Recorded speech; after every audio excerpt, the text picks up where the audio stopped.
Welcome to Talmudic Treasures. Today we're learning Ketubot page 23, which discusses the situation of two women who were held in captivity. And the law is that if it is verified that those women were defiled, then the law is they're not allowed to marry a Kohen. They could marry anyone else, but not someone who is a Kohen.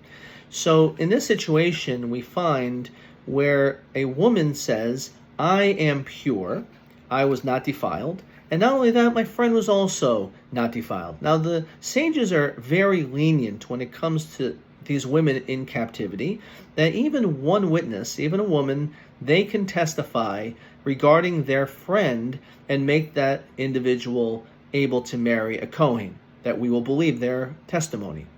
The question is, how about her own? So, even in a situation where you would actually have a witness that would contradict what she says, and the witness says, no, it's not true. You're telling me that your friend was pure. I'm telling you that she wasn't, that she in fact was defiled. You're saying that you were pure. I can tell you that it's not the case. She was defiled.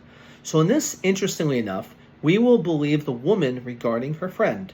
And the reason is because just as long as we have one witness who is lenient and says that she in fact was not defiled, we are going to allow her to marry even a Kohen.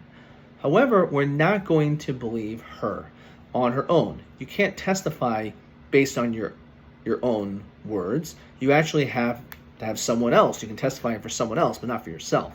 Especially when you have a witness that is saying, I know that you were in captivity, and I'm telling you that you were impure. The question is, that seems pretty obvious if you have this witness. So in this, the Talmud tells us something very fascinating. It's very possible that you would maybe think that maybe we shouldn't believe her at all. Why? Maybe she actually has no clue whether or not her friend was defiled. So why would she say this? Why would she say that everything is fine with her friend?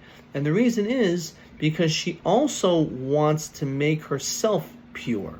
And therefore, maybe this is a rationalization. This is a strategy that she has to say, I'm going to make my friend pure, and hopefully, once they believe me for that, they're going to believe me about myself.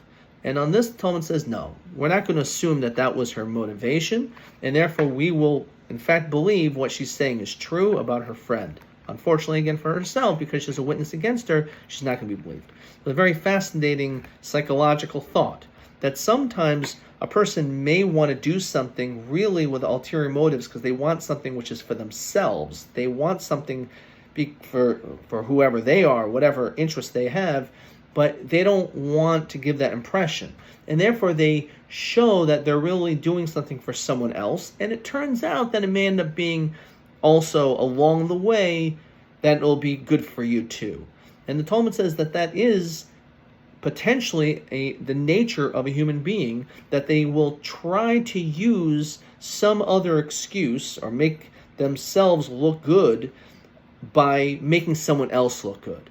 And therefore, the Talmud ends up saying that that actually could be a thought process. However, you end up saying no.